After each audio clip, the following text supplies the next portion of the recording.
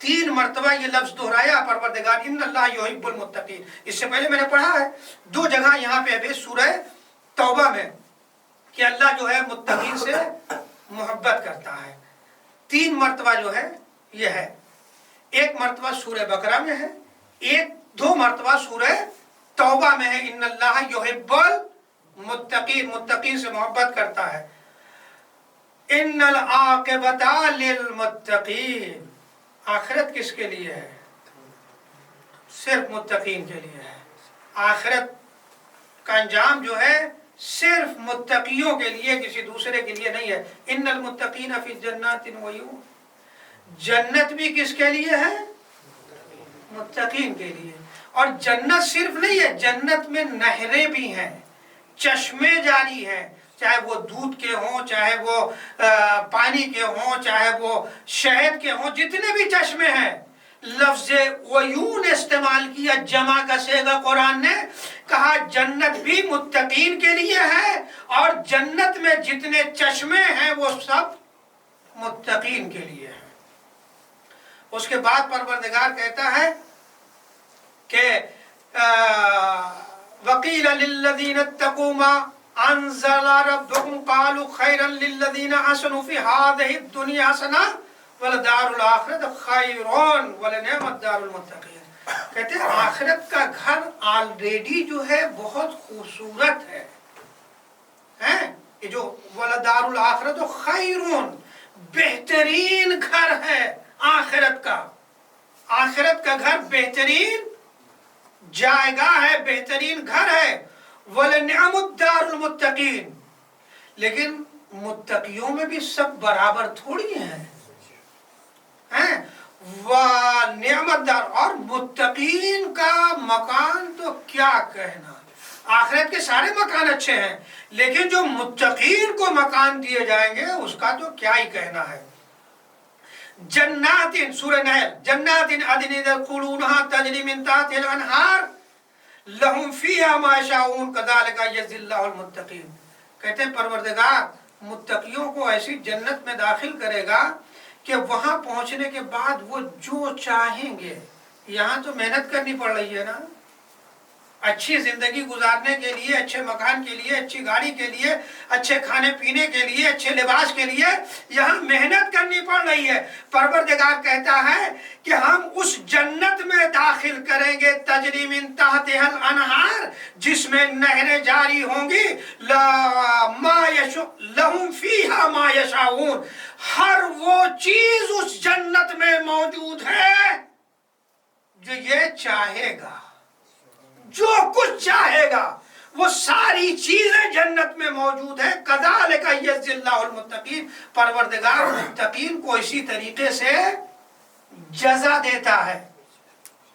یوم نحشر المتقین علی الرحمن وفدا, اور یہ بھی یاد رکھیے گا متقی 2 4 5 10 نہیں ہیں. یہ آیت بتا رہی ہے کہ پروردگار متقین کو گروہ در گروہ جو ہے وہ جنت میں داخل کرے گا. یعنی مختصر سی تعداد نہیں ہے متقین کی, بہت سے لوگ ہیں جن کو گروہ در گروہ, وفدہ جو کہتے ہیں گروہ در گروہ, یعنی یہ گروہ گروہ کی شکل میں جو اندر داخل ہوں گے جنت میں, یہ گروہوں میں جو تقسیم ہوں گے. اس سے اندازہ یہ ہوتا ہے کہ ہر گروہ کا مرتبہ برابر نہیں ہے. یاد رکھیے گا تقویٰ وہ چیز ہے کہ سب میں برابر پایا جائے, یہ ممکن نہیں ہے. سورہ شعراء وَأُزْلِفَتِ الْجَنَّةُ لِلْمُتَّقِينَ, پروردگار کہتا ہے کہ ہم نے متقین کو جنت دی نہیں ہے. غور کریں الفاظ پہ. پہلی آیت جو میں کئی دنوں سے پڑھ رہا ہوں اس میں پروردگار نے کہا سارعوا الی مغفرۃ من ربکم وجنۃ عرضها السماوات والارض, میں استغفار میں بھی جلدی کرو اور جنت کو حاصل کرنے میں بھی جلدی کرو. یہاں پہ پروردگار کہتا وَأُزْلِفَتِ الْجَنَّةُ لِلْمُتَّقِينَ, ہم نے متقیوں کو جنت دی نہیں ہے, جنت کو نزدیک کیا ہے. متقیوں کے نزدیک جنت کرنے کے بعد پروردگار کہتا ہے نزدیک کرنا ہمارا کام ہے، اسے حاصل کرنا تمہارا کام ہے۔ صلوات پڑھ دیں بر محمد والے محمد پہ۔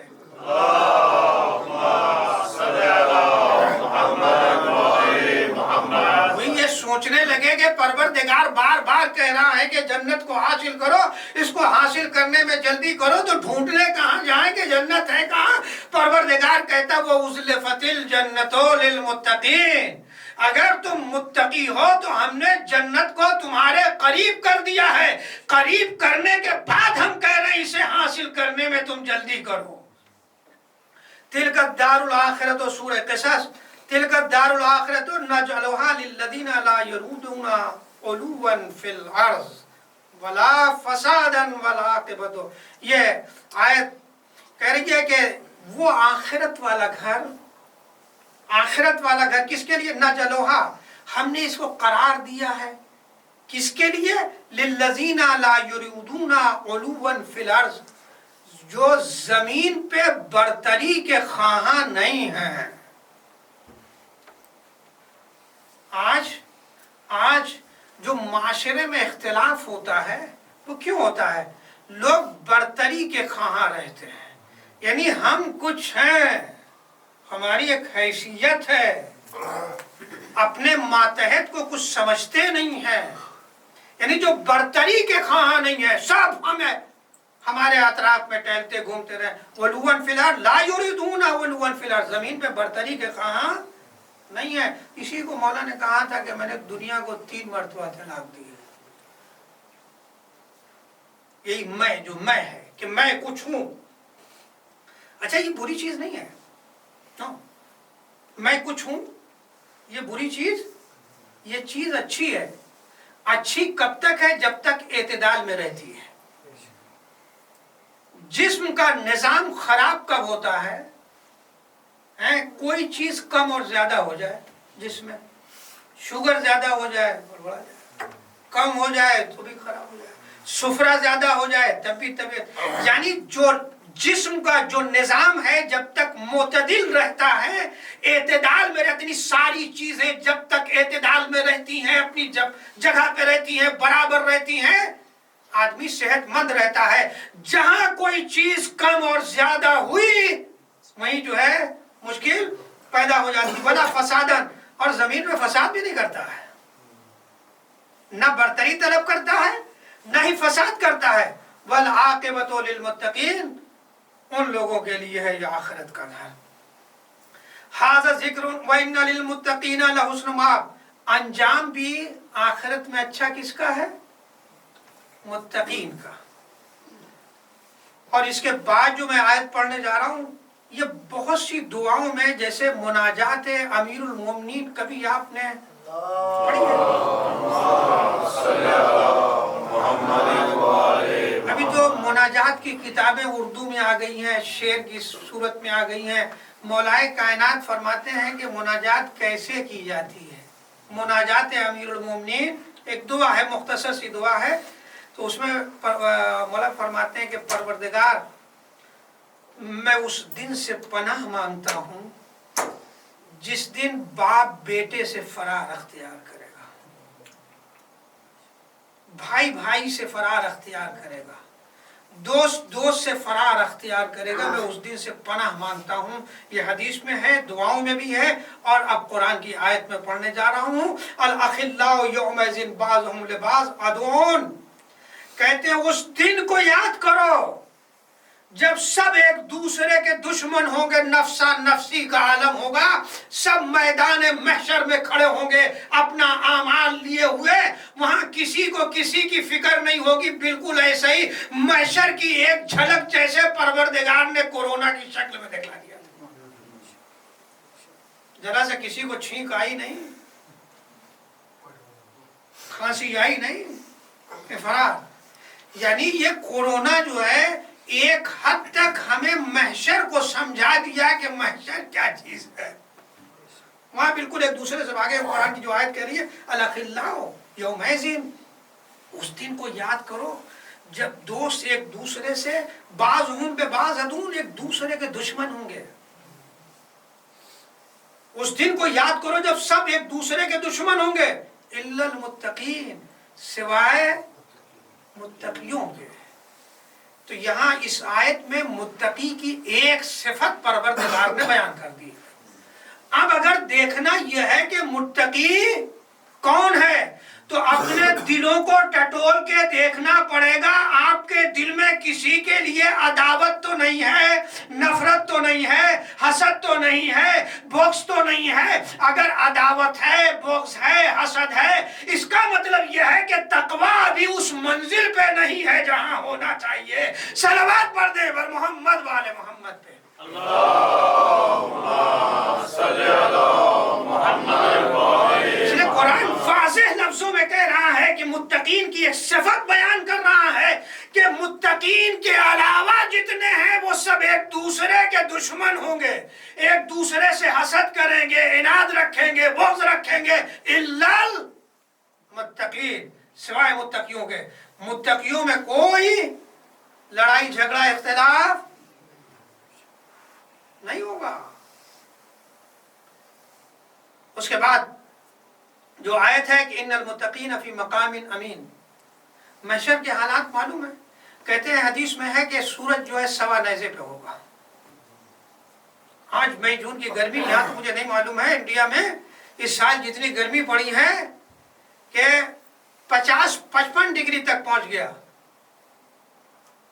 دن میں دوپہر میں نکلنے کے بعد ایسا لگتا جیسے آگ کے درمیان سے گزر رہے ہوں۔ سورج اپنی جگہ پہ ہے، اپنی جگہ سے ہٹا نہیں، نیچے نہیں آیا ہے۔ اگر ایک لمحے کے لیے نیچے آ جائے سورج جہاں پہ ہے، دنیا جو ہے تباہی بن جائے گی۔ ایک ذرا سا نیچے آ جائے، پروردگار کہتے ہیں ان المتقین فی مقام امین، محشر میں 1.25 نیزے پہ سورج ہوگا۔ کیا حالت ہوگی گرمی کی، لوہا پگھل جائے گا۔ لیکن پروردگار کہتا ہے متقیوں تمہیں گھبرانے کی ضرورت نہیں ہے، ہم تم کو ایک امن و امان کی جگہ پہ محفوظ رکھیں گے۔ یہ تو ان لوگوں کے لیے ہے جو یزید صفت ہیں، جو فرعون صفت ہیں، جو شداد کی طرح ہیں، یہ ان لوگوں کے لیے ہے، ورنہ ہم تم کو ایک امن و امان کی جگہ پہ رکھیں گے۔ ان المتقین فی مقام امین، امن و امان کی جگہ پہ تم رہو گے، تمہیں گھبرانے کی ضرورت نہیں ہے۔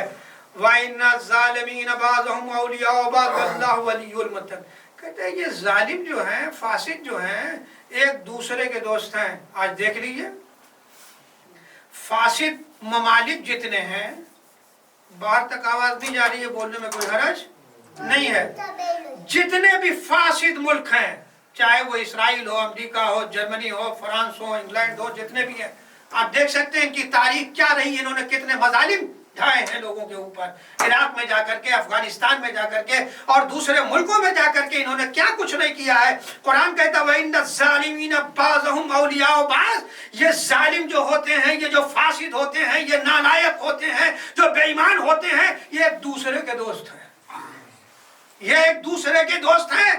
لیکن تمہیں گھبرانے کی ضرورت نہیں ہے، وَاللَّهُ وَلِيُّ الْمُتَّقِينَ۔ اگر تم متقی ہو تو تمہیں گھبرانے کی ضرورت نہیں ہے، تمہارا دوست جو پروردگار ہے، تمہارا ولی کون ہے؟ پروردگار ہے۔